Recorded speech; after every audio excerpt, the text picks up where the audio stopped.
Akkam jirtu dhaggeeffattoota keenyaa deebinee dhufnee jirra jechuudha. Isin immoo subscribe, like, share, comment gochuu hin dagatinaa. Har'a waan jabduudhaan isin dhufee jira jechuudha. Taateewwan Olompikii Paaris biyya Faransaay irratti ta'aa jiru fiigicha jechuudha. Isarratti ta'e kanaan wal qabatee taateewwan ta'an kan isin biraan gahu ta'a jechuudha.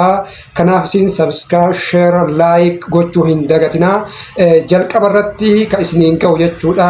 Jawaar Mohammad Olompikii Paaris kana irratti guyyaadhaa argamuu isaati. Lammaffaa irratti immoo waa'ee atileetii Taamiraat Tolaa maaltu jira, maaltu jedhamaa jira, haalli isaa maal fa'aa ka jedhu kan isin biraan gahu ta'a.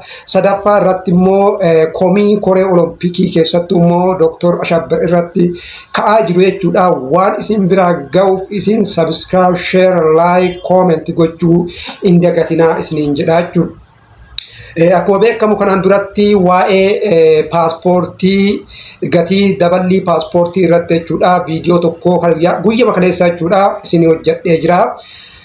Odeeffannoo gahaa waa'ee paaspoortii irratti argachuu waan dandeettaniif viidiyoo san jechuudha deemaatiniin profaayilii kee jalatti galaatiniin subscribe godhaatiniin dhageeffadhaa isiniin jedha. Achumaan viidiyoo kana sanillee isin affeera jechuudha.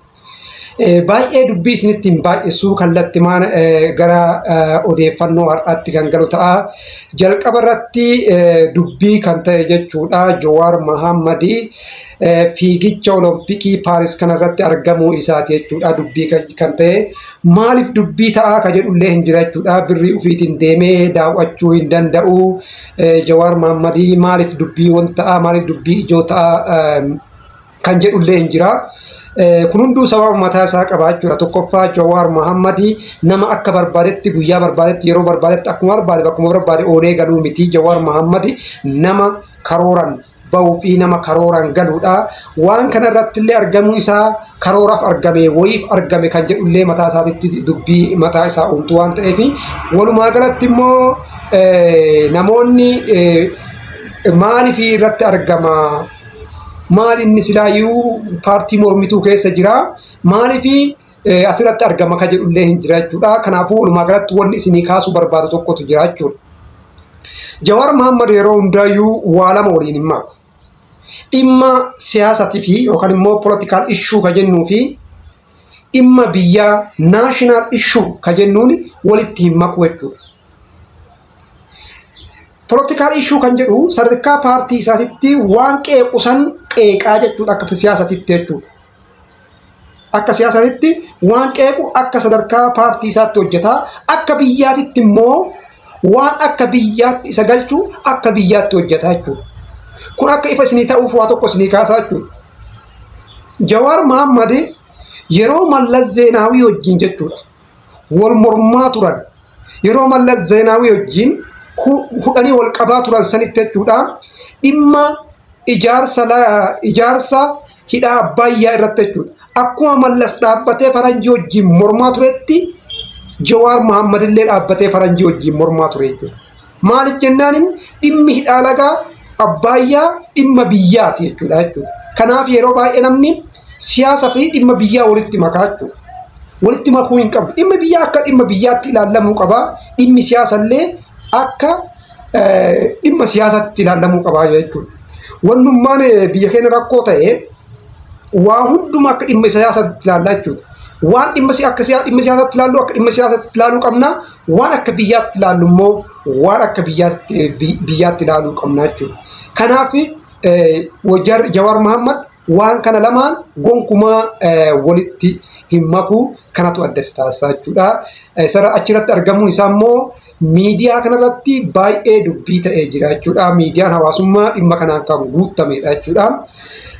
Gara dubbii keenya lammaffaatitti kan darbu ta'ii lammaffaatitti kan darbu yoo ta'u immoo ta'ii lammaffaa waa'ee Taamiraat irraa dubbannaa jechuudha. Taamiraat Tolaa jechuudha.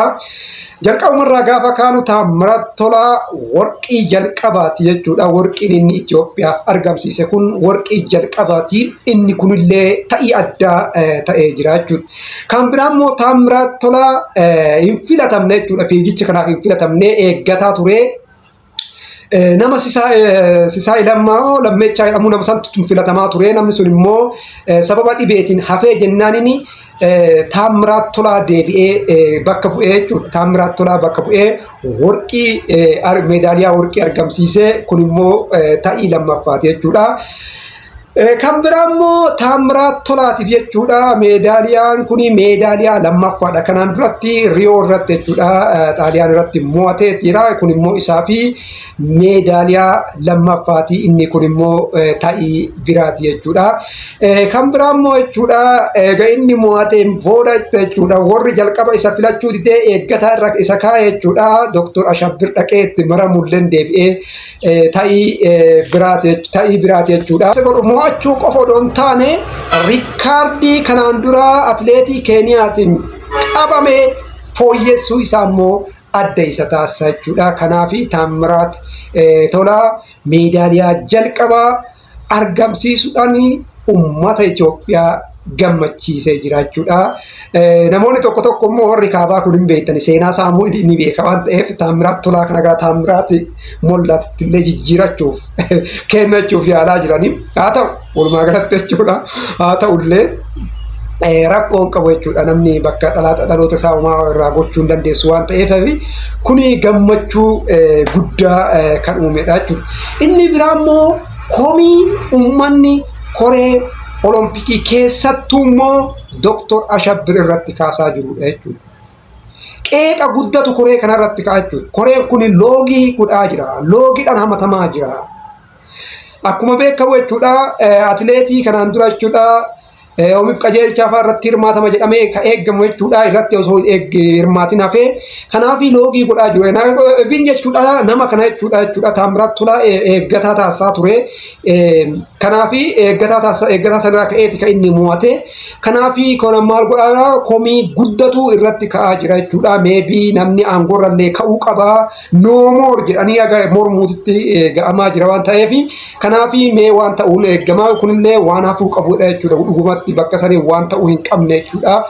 Waan uummata sadarkaa akka carraa otoo mucaan kun mo'achuu baatee waan biyyallee hamilee gadi buusuu fi waan uummatallee hamilee isaa cabsu waan ta'eef wanna kana akka biyyaatitti illee taa'amee laallamuu qaba jechuudha. Kana qofaa miti jechuudha. Akka waan dirreen kun dirree bashannanaa ta'etti maatii ofii hunda qabataniitiin jechuudha. Iddoo san irratti kan isaan argaman jechuudha. Kunillee waan addaati jechuudha. Iddoo bashannanaati miti. Iddoon kun iddoo itti hamilee uummataa ol qabuuf itti deemanidha. Iddoo itti sadarkaa biyyaatti biyyattii ol guddisuuf maqaa dhageessuuf itti deemanidha. Kana akka Itoophiyaatti taa'amee dhimmi kun laallamee fooyya'insi yoo hin godhatamin atileetiin Itoophiyaa fiiginsi Itoophiyaa rakkoo keessa galuuf deema waan ta'eedhaaf kan ammoo rikkomandi goonaa sabiskiraayib sheer laayik koomentii gochuu hin dagatinaa isiniin jedha. Galatoomaa ulfaadha.